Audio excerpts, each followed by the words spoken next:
আসসালামু আলাইকুম প্রিয় বন্ধুরা, কেমন আছেন? আশা করি ভালো আছেন। আমি আজকে এমন একটা জায়গায় আসছি, এখানে আমি আর কোনোদিন আসি নাই। এটা হচ্ছে নতুন একটা অভিজ্ঞতা। তো এখানে আমি একটা কাজে আসছি। তো আপনাদেরকে আমি দেখাইতে চাই আমি কোথায় আসছি। এই জায়গাটা আমার জন্য একেবারেই নতুন।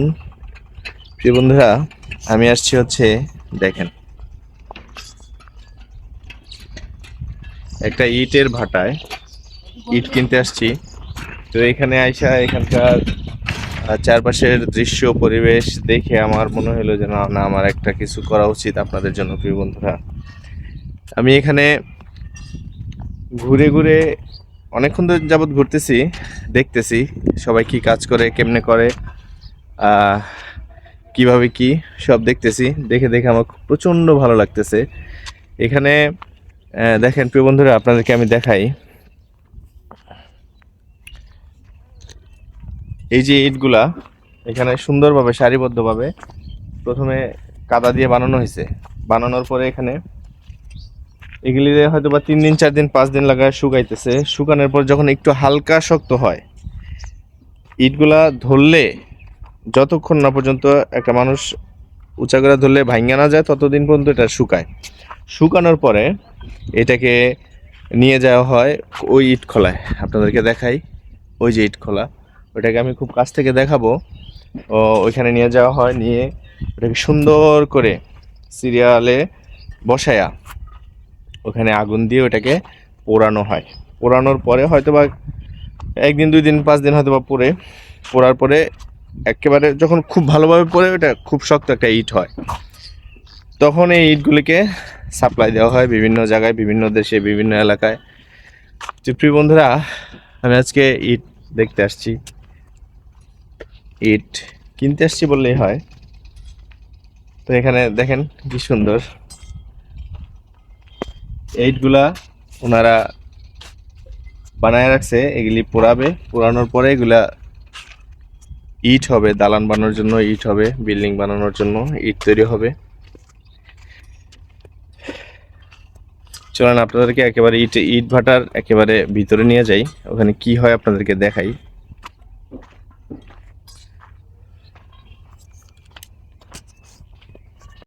আমি এখন ইট ভাটার ইয়েতে উঠবো, ওই উপরে সিঁড়ি দিয়ে। এখানে ভাই উঠা যাবো উপরে? আচ্ছা, এক বড় ভাই বলছে উঠলে সমস্যা নাই। আমি ওনার কাছে আগে জিজ্ঞেস করে নিছি যে উঠলে সমস্যা আছে কিনা। উঠলে সমস্যা নাই। দেখেন আমি যে জায়গা দিয়ে উঠবো, এখানে এগুলো হচ্ছে কয়লা।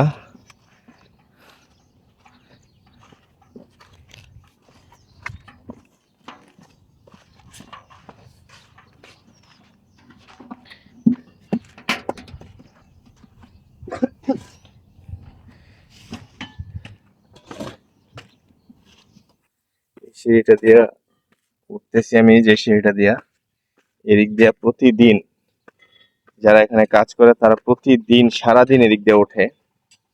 দেখেন প্রিয় বন্ধুরা, এখানে কি হচ্ছে, অনেক গরম লাগতেছে, ভিতরে মনে হয় আগুন জ্বলতেছে। দেখেন নিচে দাউ দাউ করে, ভাই নিচে আগুন জ্বলতেছে। এর ভিতর দিয়ে কয়লা দেওয়া হয় যাতে আগুনগুলো আরো বেশি বেশি জ্বলে। ভিতরে পড়ে যাওয়ার চান্স আছে কোনো?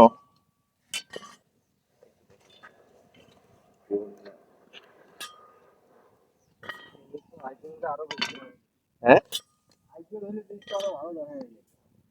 ও রাত্রেবেলা না?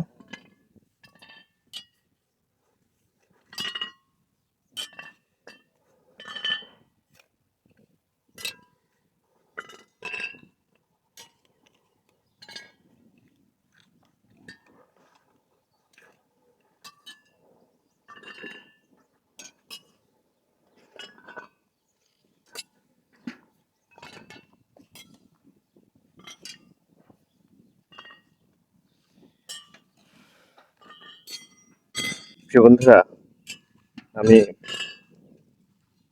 ওখানে কাজের পাশে গেছিলাম, ভাইয়ারা কাজ করতেছে। ওনারা সারাদিন অনেক পরিশ্রম করে।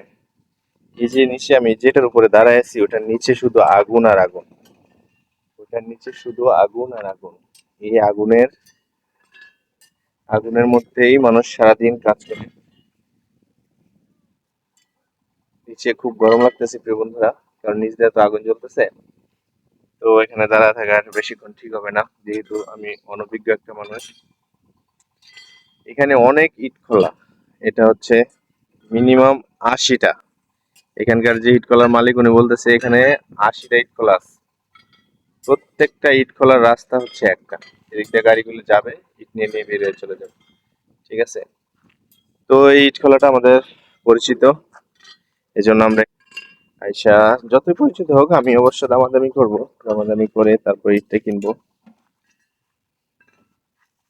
কারণ এখানে 80টা ইট খোলা আছে, এক জায়গায় না হলে আরেক জায়গায় চলে যাব, এটাই হচ্ছে আমার টার্গেট।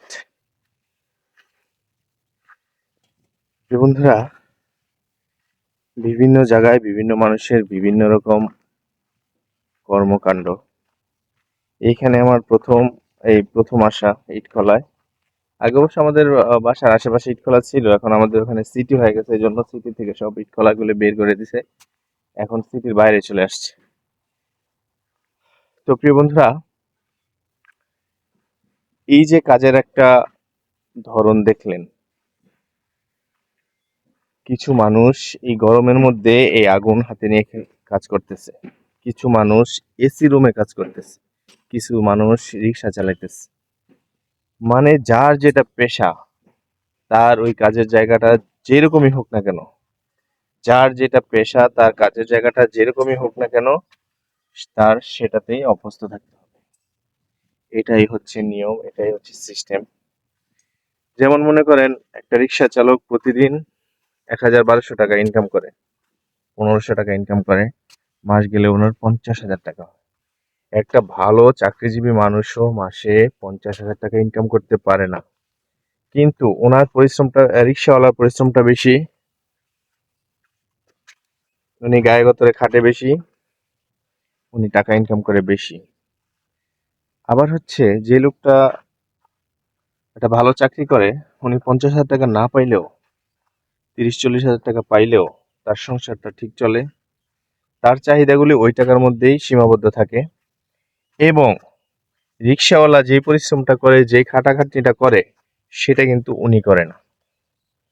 ঠিক আছে, সেক্ষেত্রে একটা অফিসার মানুষ, একটা মধ্যবিত্ত মানুষ যে চাকরিটা করে, ওটাতেই তাদের চলে, ওটা নিয়েই তারা খুশি থাকে।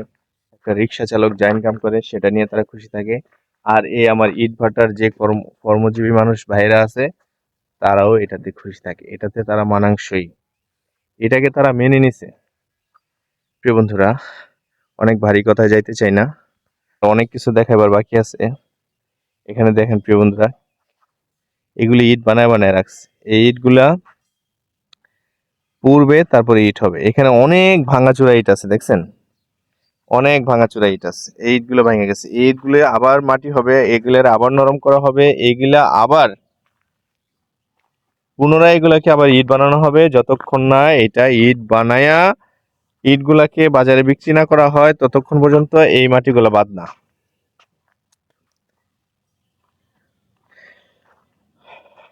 প্রিয় বন্ধুরা, আজকে আপনাদেরকে ইট ভাটায় ঘুরাইলাম, দেখাইলাম। যদি আমার ভিডিওটা ভালো লাগে সবাই লাইক কমেন্ট শেয়ার করে দিবেন। সবাই ভালো থাকবেন, ধন্যবাদ। আবার কোনো ভিডিওতে দেখা হবে, এ পর্যন্ত ভালো থাকবেন। ভালো থাকা হয় যেন।